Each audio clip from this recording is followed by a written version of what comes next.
coming through. Thanks for having me. You've been hounding me in my email. Every time I look around, I was like, oh crap, Jesse. And I was like, I remember one time I saw you at the event, like the last event when I saw you, I was like, oh crap, it's Jesse. Hope you don't give me a rapper beat down. He has these special, I guess, cards if you can look at it. Yeah. I got confused when he gave me this. I'm like, oh, free fair. Like Yeah, But then I saw Abraham. I was like, these don't work. But I bet when you get to the train, you try it. You try. You would not be the first one to attempt that. Yeah, a lot of people do try that. I will. Is it a trick? No tricks.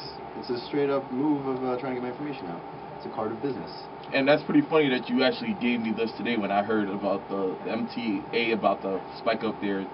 That's true. The timing is nice. Yeah, it's a topical. You playing that? No what? Did you playing that, man? Nah, That's what man, you of course doing? not. I've been rocking those cards. For I know most years. I know you used to do stand up. This is one of your stand up tricks. No tricks, man. I'm all straight up, transparent. I is. Okay, so we have Jesse Abraham again. Once again, he is not a prophet. He's a rapper. Accurate. So how did you really get into music? Music in general? Yes. When I was like 1 or 2 years old, I was listening to a lot of hip hop and breakbeats. Actually, I grew up in Manhattan, and in the early '80s, so hip hop was Tribeca, right? Indeed, well played. Yeah, I know. I figured it out. Yes. Nice work. Yeah, man. I grew up in Tribeca. Now I live in Brooklyn. I'm like the inverse crazy. But my whole childhood was really crowded with hip hop. Hip hop was really a big part of my life when I was really young. I was breakdancing when I was like 4 or 5. And hip hop was actually the first genre of music I ever heard. Really? Yeah, I never really knew who the Beatles were or like what rock and roll was until I was like a little bit older. Except for Michael Jackson. I listened to Michael Jackson Of course, Michael. and hip hop. Yeah, that was really it. Like Michael Jackson, like I was listening to him like '88 until like '97, and I got up on hip hop, and I was like, people make fun of me because I got up on hip hop so late. Right. And had to go back.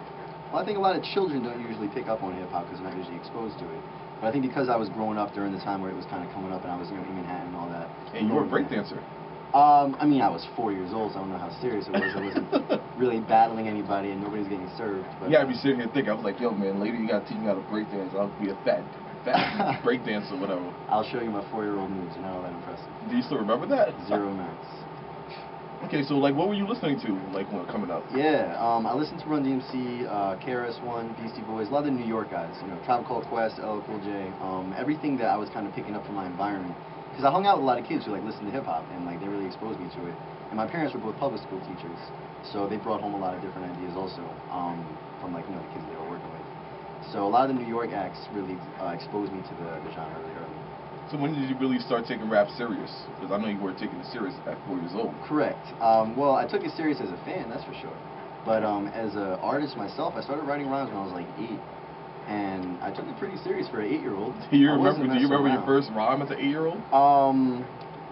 Not my first necessarily, but I had a song called Forget It that was pretty intense. Were you an angry 8-year-old? I was really... Your mom, forget it. Yeah. I don't want that veggies. That might have been it, actually. That could be the Veggie remix. I read your mind, man. Yeah, it was like talking about the city and people like trying to mess with me, actually. Yeah.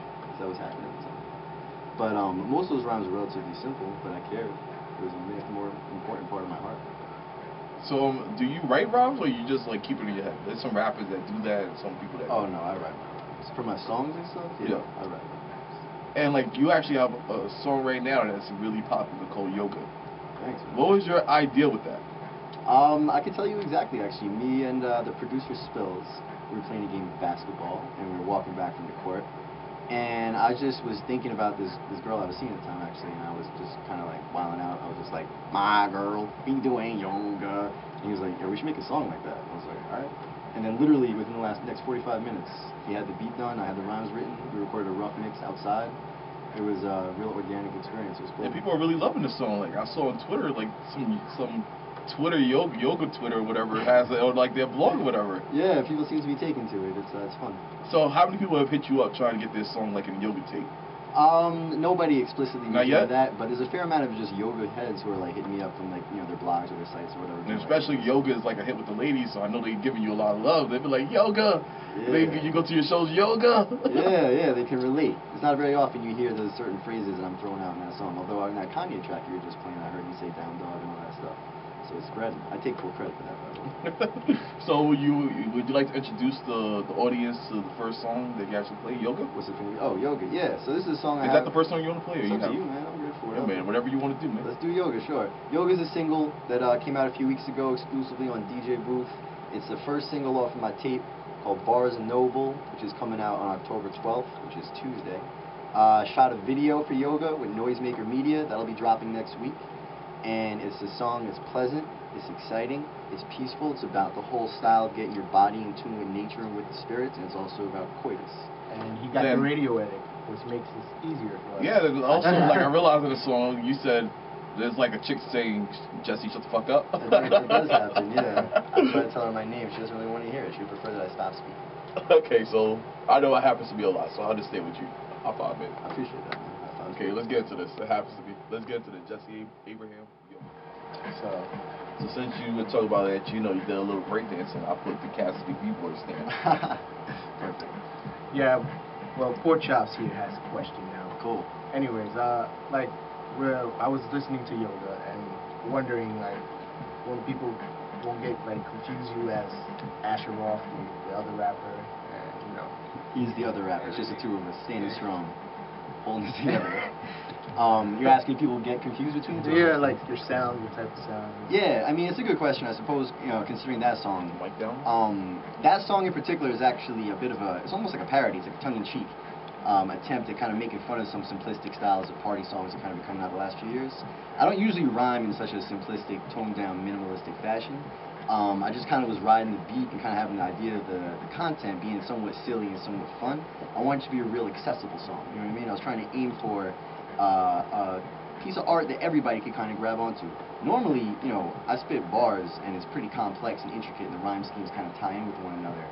But I was going for a more open idea. Similar to how I Love College is really open and everybody can kind of sing along and it's almost like a chant more than a rap song. This was almost making fun of something, you know, style like that. I'm not trying to take shots at Asher ever.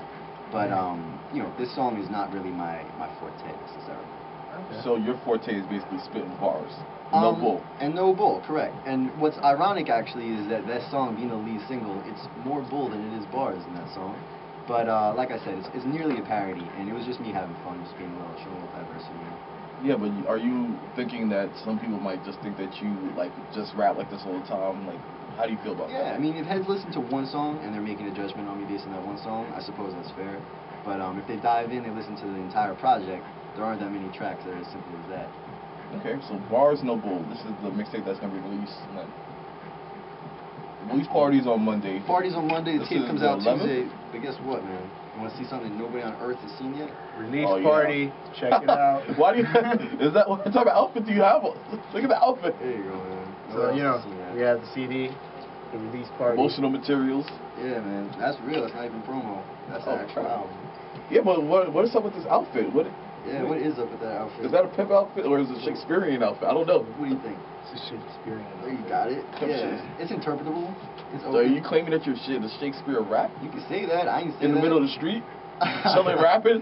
There's cars. Are they driving? Are they about to hit you? Are they parked? No, those are coming on. That's oncoming traffic. Did you run? I was writing, man. I had business to take care of. Yo, so you just stop traffic like that? Yo, man, I drive. If I saw you doing this, I'll be very upset. I'll be like, what are you doing? The fact is, for the world that doesn't see. Yeah, there's a red light. What's a red light? Are you getting that? I'm getting it. Okay, you're making it kind of awkward for Jesse. He's like, hell yeah. That guy too close. So Bars No Bull. Trying to show like, what is this? What is gonna like? Can you explain to us what we're gonna be getting on this? Yeah, man, you'll be getting a nice little mixture. It's a mixtape, literally, because it's a real combination of styles, of genres, of content, different producers, different ideas, different emotions. I recorded over a span of like 8 months, and so a lot of growth occurred in like the last year or so, and it all kind of comes out on this tape. It's a real eclectic mix of different ideas. This is a mixtape or an EP or an album? Yeah, yes. Or is it just a project? I mean, literally, it's a mixtape because it's a mixture of different, it's a combination of ideas and sounds. So it's not an LP, that's for sure. So because you took 8 months on it or whatever, and like if you take that much time, you pretty much say it's like a project. Everybody has their own definitions of stuff. It's a bunch of songs on a CD. So we're gonna see the Jesse Abraham album. Well, I'm dropping an EP in January, and then the LP will probably. My girl, she be doing yoga. She be